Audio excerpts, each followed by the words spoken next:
Welcome to the Hebron Global Transformation Initiative. We believe that you can succeed in a rapidly changing world. Join the community of men and women who are striving to be transformed leaders of healthy families, spiritually empowered and financially free. Don't you want to be part of us? Please go on and listen to the message.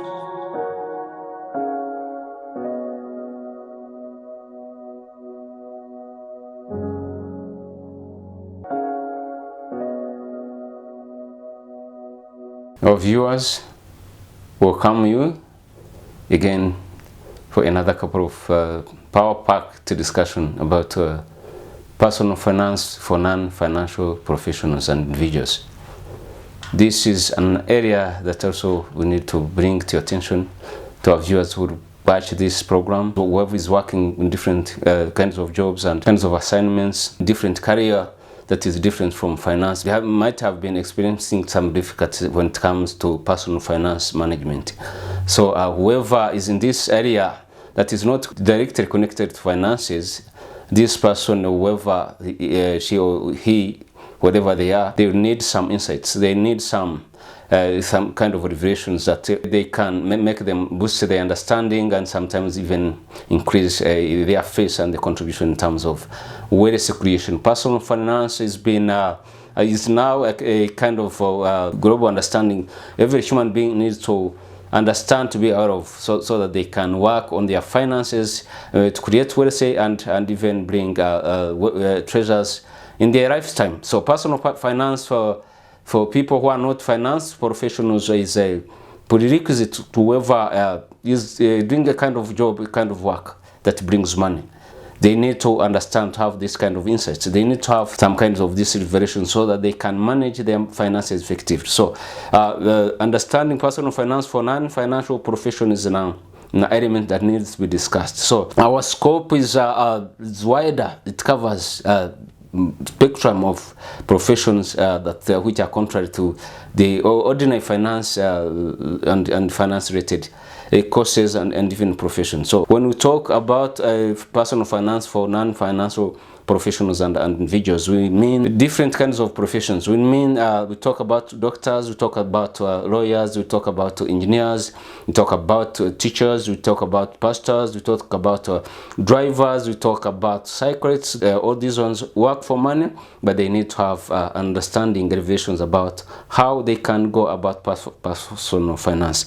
We talk about other careers, for example, hairdressers, we talk about the carpenters, we talk about pharmaceutical professions, pharmacists, we talk about nurses, we talk about every kind of profession that is different from the finance background. So all these kinds of people, these kinds of different careers and professions, workers, we talk about farmers. All these ones need to have an insight and understanding of how they can go about their finances. We know that much as they are doing a very significant jobs, they are doing a lot of contributions on our world today and our planet today, but they need to have an understanding of, at the end of the time, they'll have to go back in their families, then they'll have to be able to use the resources they have worked for, they have earned, to be able to maximize them. They want to know how about the finances they have earned. So it is good, it is very much imperative for people who are not finance professionals to understand this kind of sharing that we bring forward to you. So we are beginning with a simple statement, which is budgeting. A budget is an element that has been there for many years. It is being used by companies, it is being used by individuals, it is being used by corporations or any kind of institutions, whether they are the physical businesses or the even intangible businesses, those who have invested, for example, in high-tech technological advancements. They also, much as they are doing this kind of inventions and discoveries and even kinds of programs, whichever is done is, at the end of the day, it translates into money and money equivalent. So all these kinds of professionals, professions across the world, they need to have this kind of a simple concept of budgeting. Budgeting, what does it mean? Budgeting is just a cornerstone for personal finance. It involves allocation of income towards expenses, savings and investments. So individuals are able to track the amount of revenue, the amount of income, the amount of grants, the amount of commission, the amount of any kind of gains that they receive, so that they can track them, they can allocate them well, and they can be prepared to know how they can be spent. Budget is an element which shows the inflows and outflows of resources that comes into your life, into your business, into your lifestyle. So you know that every coin is counted for. Every kind of a dollar that is earned is specifically allocated to any kind of aspect that it needs to be spent on or needs to be saved. So it is an aspect that tells people to do prioritization of financial goals and avoid overspending. That's the essence of a budget. So if we don't want to overspend on certain budget items, so it is for you to prepare a budget. If it means budgeting for educational expenses, if it means to budget for even the home spending expenses, if it means to budget for fuel that you use for the whole month, or even if it means to budget for the kind of investment that you make. All these things they seem to be very ordinary, they seem to be very usual, but it takes God's grace to master them, to understand them, to be able to allocate your resources in accordance with the inflows and outflows, and then be prepared to know how much is spent and how much is saved. So this is an element, a simple element. So when we consulted the financial professionals, for example, Dave Ramsey, a renowned financial expert, a financial guru, he had a good advocate for the use of zero-based budgeting. Zero-based budgeting is an element where you start from scratch. Every item is being identified, placed on their pricing order, in the order of preference, and then the allocated budget.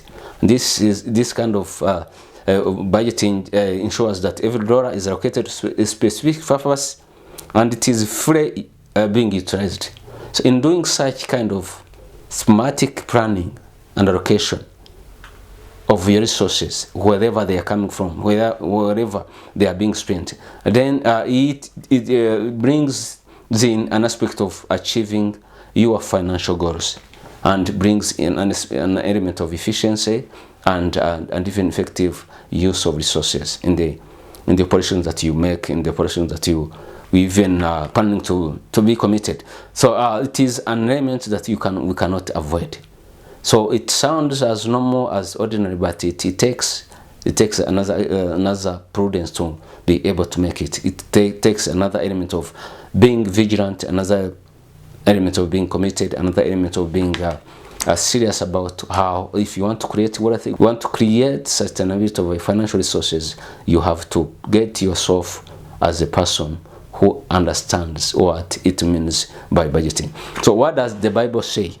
So when we read in the book of Proverbs 21:5, it says, "The plans of the diligent lead surely to abundance, but everyone who is hasty comes on it poverty." Even the Bible is not outside this kind of planning and budgeting.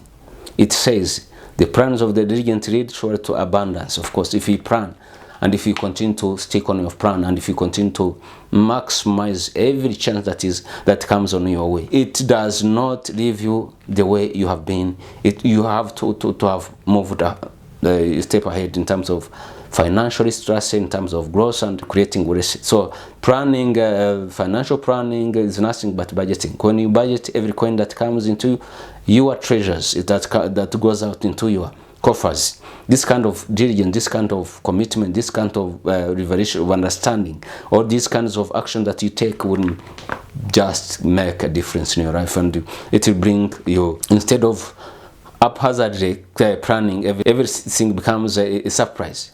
If you want to live a life that appears that everything that comes on your side is a surprise, it would be very difficult.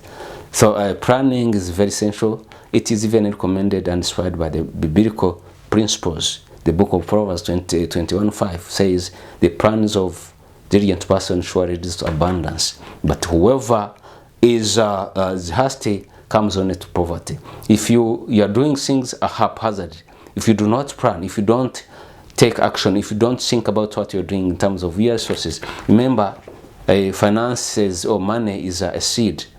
A seed must be planted in an environment where there is fertility, where there is good conditions, warmth and sometimes water. All these ones will need or just to make sure that the seed that you have planted will germinate and even grow in ways and a good shape. In the future, generate other seeds and other fruits. So, likewise, money, if you waste it, if you don't account for it, if you don't give it the consideration it requires, then you just put it on waste. And then this kind of seed that should have been planted in an environment that is fertile should have been kept where it can be multiplied. It should have been even nurtured, it should have been controlled and even accounted for. Or such kind of inputs and kinds of developments that you need to press on your money through an element of budgeting and even accounting for everything that you receive and even anything that you spend out. If you don't have this kind of practice and discipline, don't expect to grow, don't expect to grow your riches. It will be difficult for you to become wealthy and even to be a person who will leave a legacy behind. So it is very imperative, it is very understanding that whoever wants to maximize the chances and opportunities, remember this kind of resources that comes into your side, it does not necessarily mean that it is going to remain automatic. It will continue to remain coming. Maybe this is a chance, this is an opportunity that you have received. You need to understand how you can manage it effectively. You need to understand how you can effectively account for the resources you get so that you make them grow stronger and even maximize them, increase them, and even expand and reinvest in the near future. So let's go again on another element which says for non-financial professionals, like we have said, we talked about them, they need to have the spirit of understanding with regard to saving and investing. So saving is another element that is very much fundamental and very much even required to whoever wants to grow richer and grow wealth and even become a blessing in the future. To become a blessing to your family, to your member, to the country that you are in. So saving and investing is another element that every non-finance professional, in whichever kind of job you are doing, is a must that you must do. There are principles of saving. When you go to read in the book of Bible, it is a time when it first appeared in the Bible when Joseph, who was a Hebrew slave in the country of Egypt, where he was mandated, who was appointed to be the prime minister of that country, he encouraged the country to save 20%. That is 1/5 of their production. So, and this is biblical. If you want to grow richer, if you can begin saving this amount of money, 20% of your earnings, you save it on a dedicated saving account for the purposes of making future investments and expansion. This would be is very prudent an aspect. As believers, for example, like any believer, of course, it is not only saving that will make a person succeed and financially become sustainable in terms of creating grace and abundance. Saving and investing as an aspect that we cannot avoid. We will not ever think of ignoring. This is an element that will create everyone's financial stability. So we, as much as you're doing another job that is not related, specifically related to finances, but you need to have this understanding of saving. The 20% of your earnings should be saved on a dedicated account that you cannot tamper with anytime you need this amount of money. And it would be very prudent and advisable to make this kind of saving automatic. Make sure that you make an standing order, you request your bank or whoever the source of income is coming from. You make an order that the 20% of this amount of money should always be wired to dedicated saving account in your favor, so that in the future you either use it for multi-investments and the expansion of your businesses, or you can use it for any other aspect. So saving and investing is very much required for somebody to grow wealth and even become rich and even in future become a person who can bless the rest of others who are still struggling.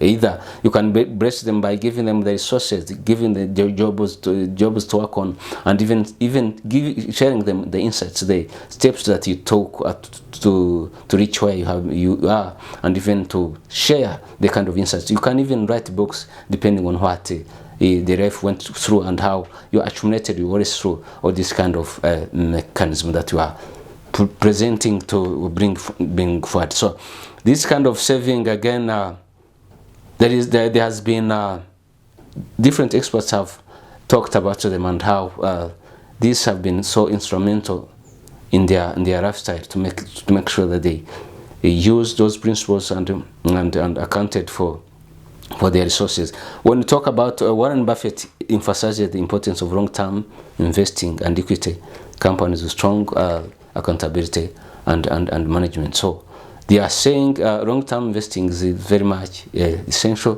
when you invest in some ventures that cannot easily be drawn by any kind of maybe global risks that have been happening in our world today. For example, in the time of COVID-19 era, most of the companies crashed. They crashed and even went bankrupt. So all these kind of ventures and investments, they have suffered.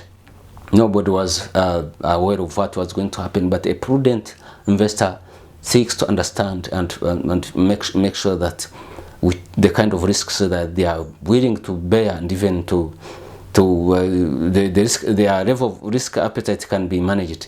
They will have to understand that maybe the investments that we want to invest in, they have had historical record, long-term historical record of sustainable profitability and increase in market share, such kind of expansion in terms of growth and organic growth, and sometimes they even move forward and begin to acquire some other companies. All these kind of treasures, of course, they understand that if you have made a calculated risk and you have understood some of the basics, when you might have even considered some of your friends and some colleagues and some even experts in this field, so we will guide you in terms of where you can invest your resources.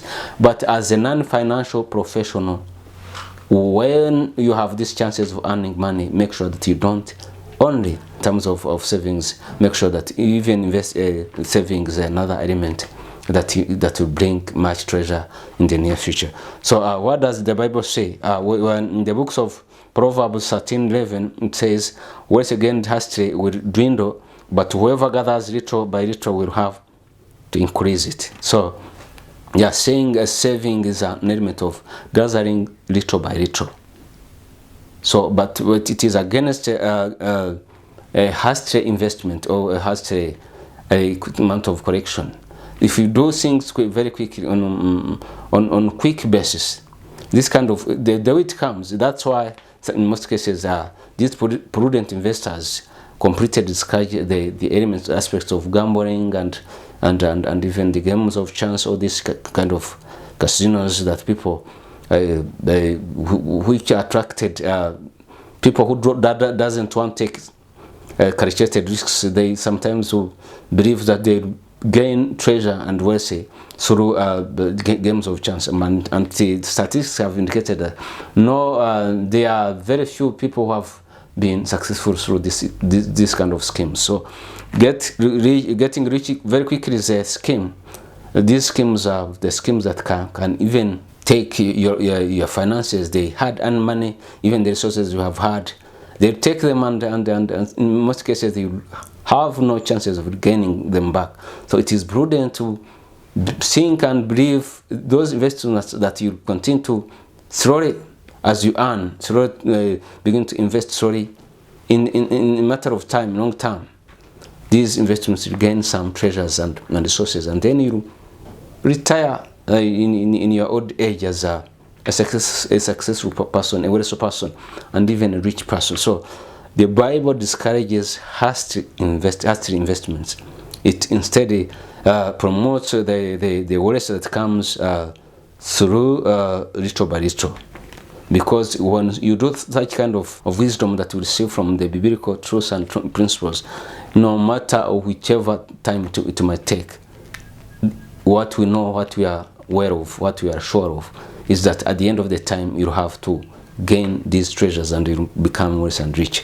So make sure that you don't trouble yourself for running after those schemes that which tell you that they'll make you rich very short in a short period of time. This is not godly. This is a scheme that is here to take even the little you have, instead of taking a long time to maximize and even grow. Debt management is another aspect. You know, these people that we have talked about when we were starting our discussion, non-professionals in terms of finance, they are the people who might have had little knowledge and understanding about debt management. So there are good debts and sometimes they are bad debts. For example, if you take a long-term debt to be used for short-term gains, for short-term consumption, you can take a debt of 5 years, 10 years, and you use them for consumables, for example, like clothes, like some stuff in the house, equipping the house, for example, buying materials that can last for 3 years. When you have taken 10 years loan, this is not, the prudence principle does not encourage everyone. Repaying take a long time for short-term gains or short-term consumables. This is a bad debt that we cannot encourage a person to take. So make sure that the debt that you can take is a debt that you can invest in resources that will gain, first of all, appreciating their value in the near future. For example, if you buy a land in a very good location, for example, a house in a very good location, sometimes even a car, if it is a modern car, a car that is liked by many, if you can buy it, of course, it is not preferable when you consider it with the land of a building. But again, you cannot completely lose the sale value of it whenever you want to sell it. But that's that you can buy for consumption. You can take for consumption purposes. Those kind of debts must not be taken into account. Should be avoided with passion. So these debts, sometimes they have high interest rates. Credit card interests, sometimes even debts with high interest, cost of debt. All these debts must still be discouraged. They say there's a very good principle when they say you have various amount of debts from different individuals. For example, there are small debts, there are debts in the neighborhood, debts in where maybe you have been taking some food stuff, for example, some small stuff that you use at home. All these debts, when they have been accumulated, there is an element, a principle called snowball method. This is a method where you begin settling these small debts.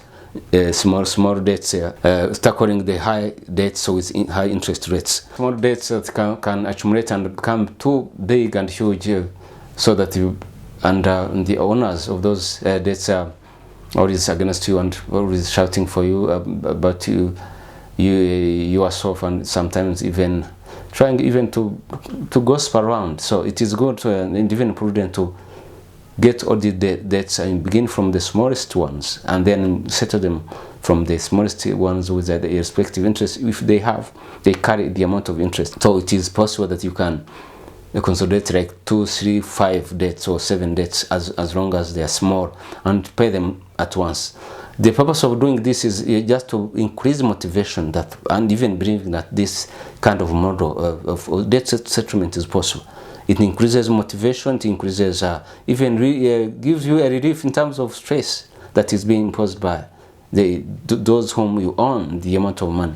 So settling them from small debts and going to higher debts is a prudent way of maximizing and even trying to reduce the amount of debts that people, your borrowers, have been exerting amount of influence that is not unnecessary. So it is good and even recommendable to begin settling small debts at once, as long as you might even have some financial muscles to settle them at once. If you have like 3, 5 or 7 or whichever in terms of numbers, and if you can settle them at once, then it will give you courage and comfort that even tackling the higher debts would be as easy as you have done through the small debts. So this is an aspect that that we encourage even that these non-financial professionals that if whenever you have some small debts that you maybe they have increased in terms of numbers, and even the interest rates are continue to increase, if you can settle them at once, beginning from the smallest ones and higher ones to be settled after, this is another approach. This element of debt management and settlement is called snowball method.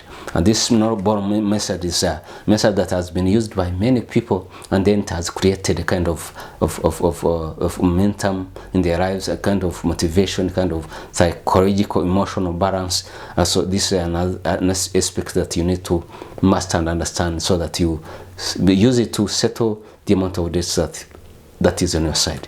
So the Bible says in the book of Proverbs again 22:7, the rich rules over the poor, and the borrower is the slave of the lender.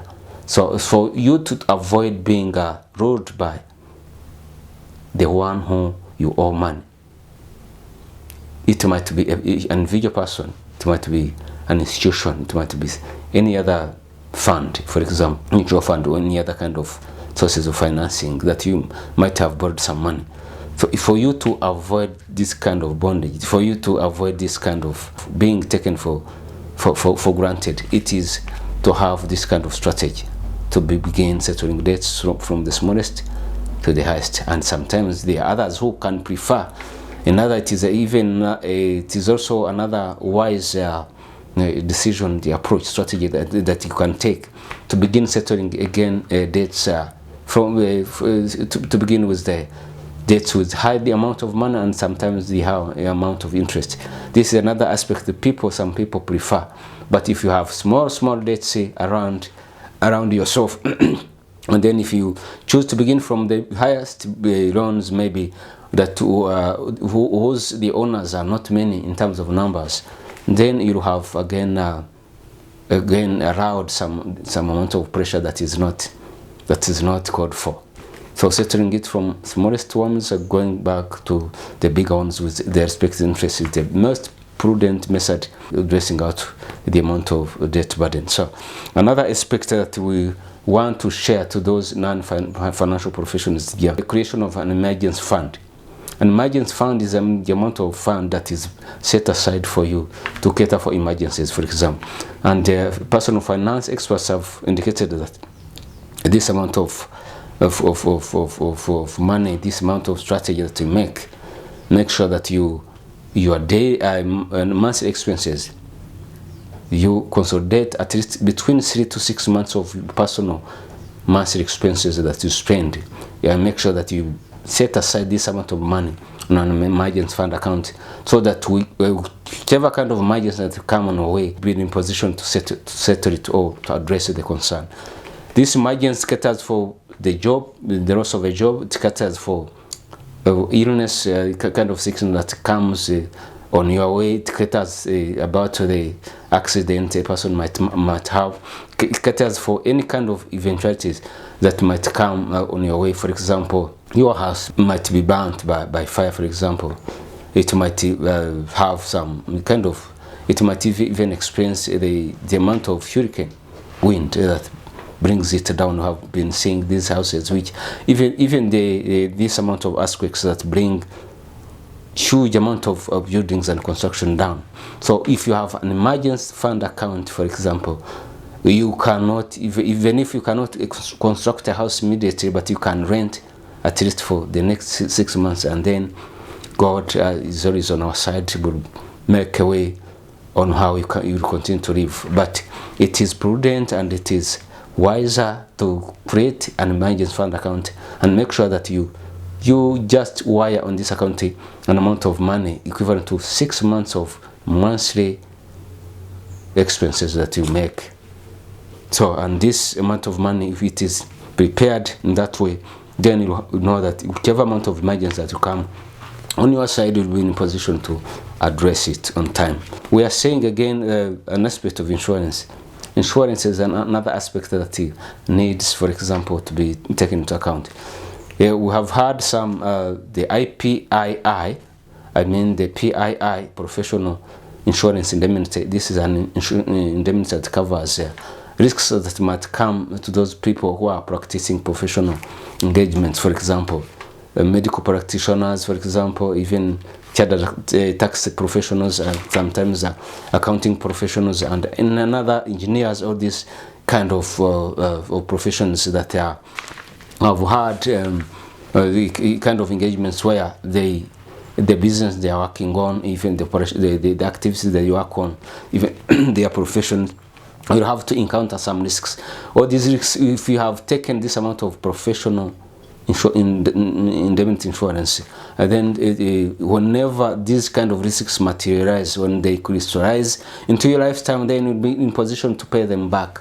Then you have no such kind of difficulties. And sometimes the resources you have earned and out of stress and out of hard working might disappear mysteriously if you don't make a step of faith and begin to think about this professional insurance indemnity so that you can cover the risks that you might have encountered or potentially exposed to your professional career in the near future. So it is very advisable that you need to look into insurance indemnity to cover all these kind of risks. This is not only even the professions and even the investments that we have. For example, the houses that we own, even the vehicles that we have, all these kind of treasures and investments, and even the assets that have come into our hands, they need to be protected. You make sure that you don't lose money just anyhow as a person who has not understood the principles of how these insurance covers work and protect. They have been instrumental. They have been helping people. We have seen some accidents happening. We have seen some risks coming, unplanned risks. You have seen some kind of tragedies perpetuating different families and even careers and companies and what.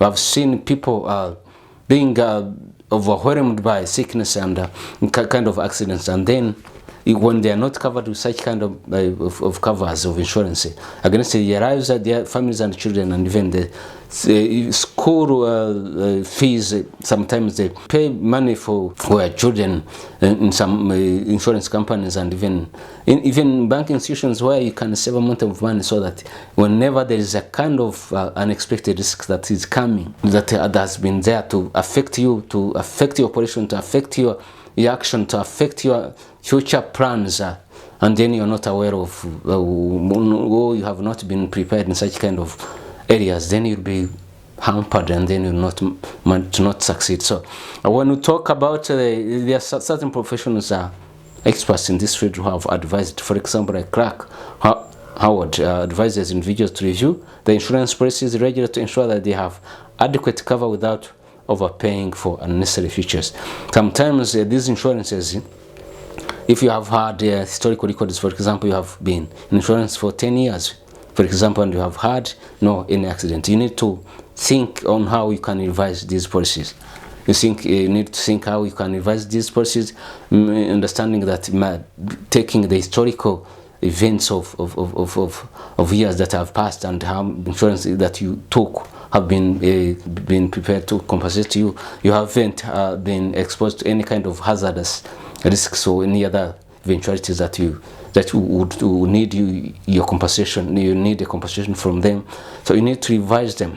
The experts advise that you need to revise those policies. Make sure that you do not continue to pay amount of money that is not necessary. So insurance companies, much as they are very important and prudent and wise to have them, but you need to have them with prudence and even the amount of knowledge and wisdom that you need to use to make sure that you do not continue to spend the money where you don't even expect risks. That's why risks must be established. You know that the risks which are very remote and the impact and record is remote and sometimes small.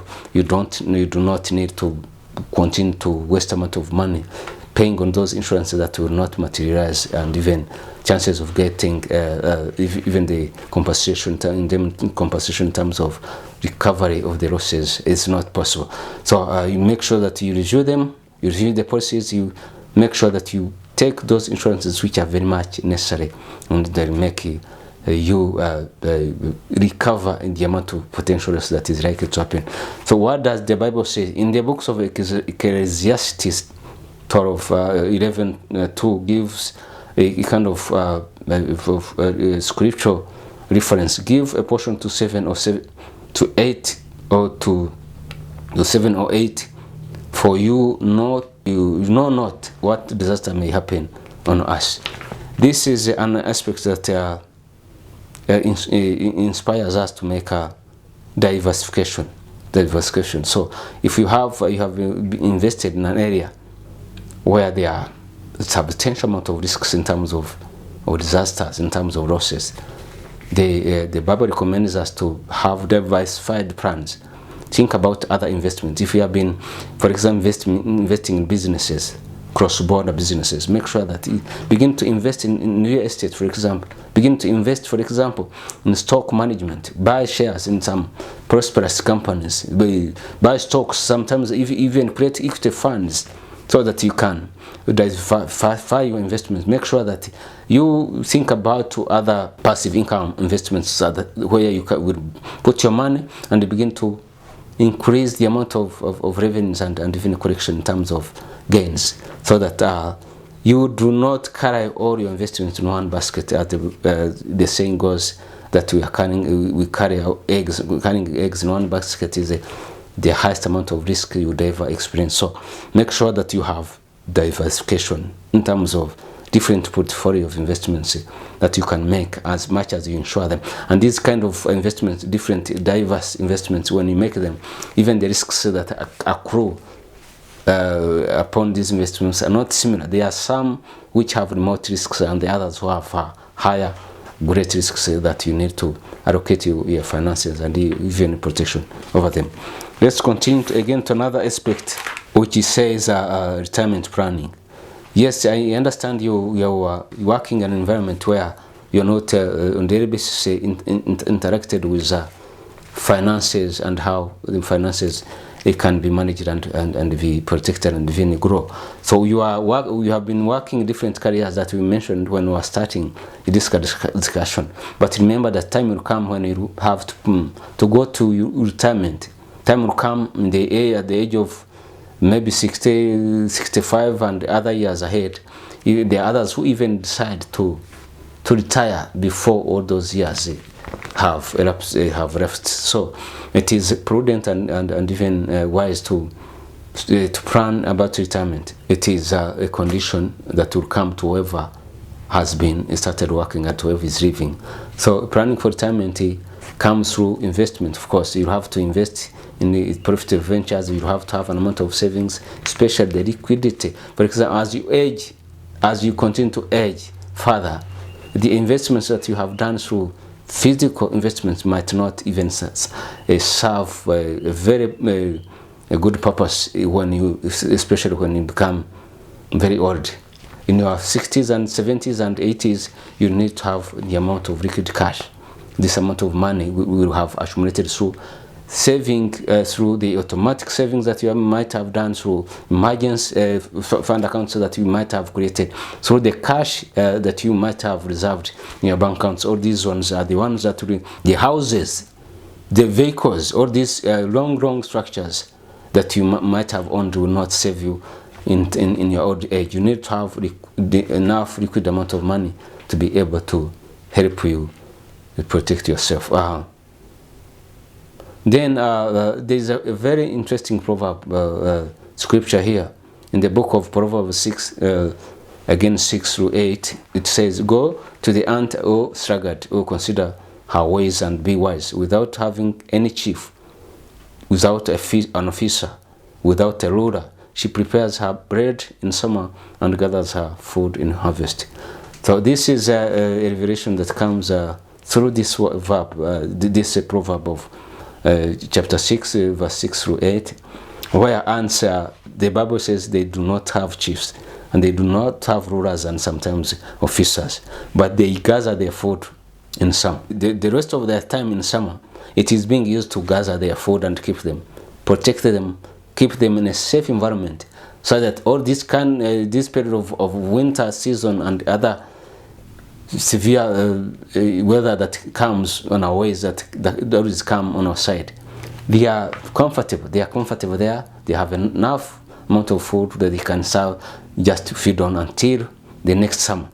So if ants that do not have rulers, do not have officers, do not have the chiefs, they can be wise enough to make their savings and even feed on those things during the period of adversity.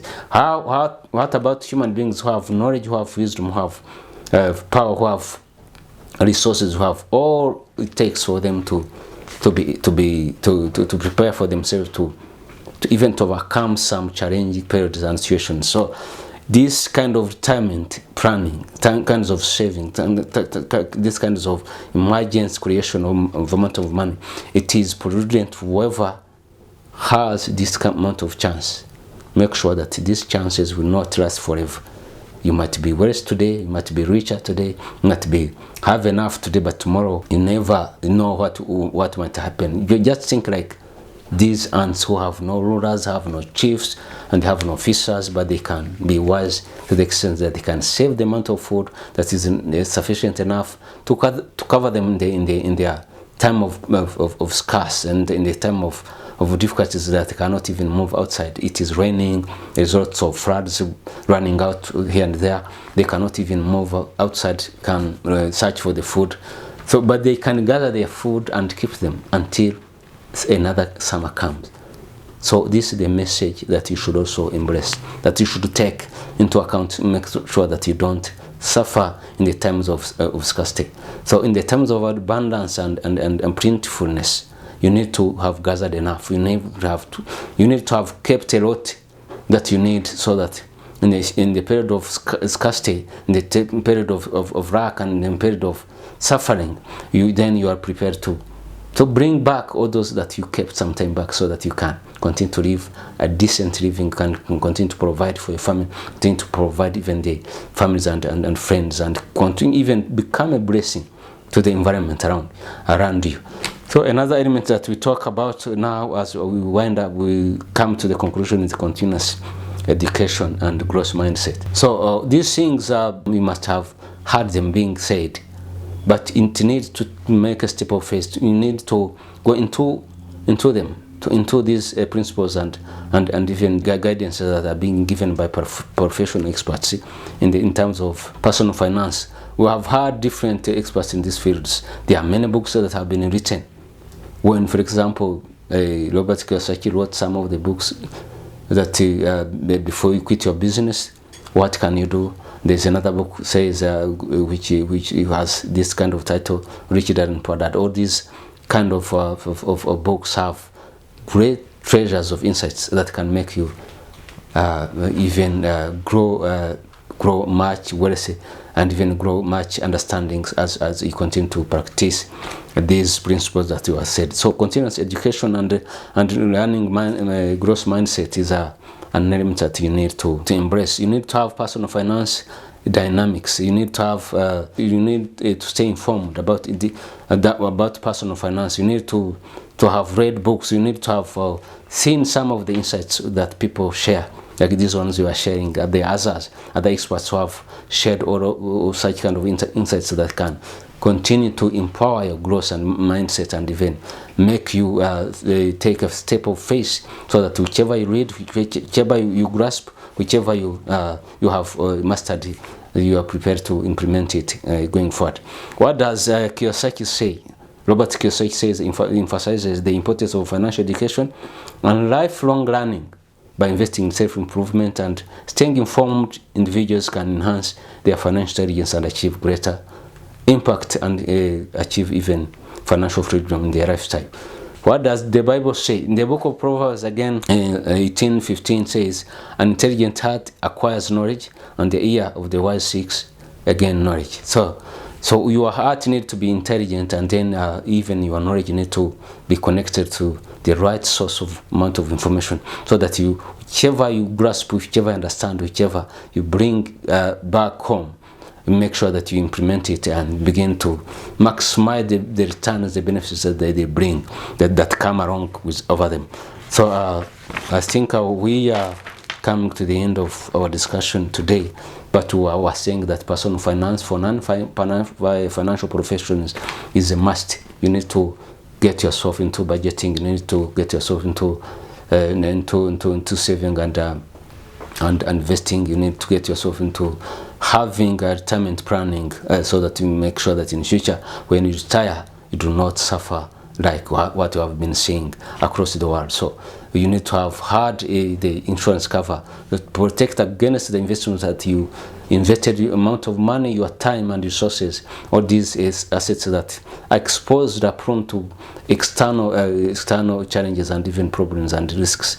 They need to be protected and covered. So all these are principles, when you master them, when you begin to apply them, when you begin to realize the gains and returns that come out of them, then you need to make sure that in the future you become a blessing, not only for your own life, not only for your own children, but even the society you are in, even the environment you are in, even the country, that you receive on that kind of blessing. So as non-financial professional, please make sure that take a step of faith and begin to apply these principles. I am very sure you retire in a dignified way. You retire as a blessed person, you retire as a blessed person, and you begin to bless the rest of the world during your time. Thank you for listening to our discussion. Thank you for subscribing through the channel Hebron Global Transformation Initiative. Thank you for again posting your feedback and even your comments and advices that we always see. Continue to be with us, continue to encourage us, continue to share what you think about what we bring forward to you. We thank you. Bye for now. See you next time when we have another discussion to present to you. Good day. Be blessed.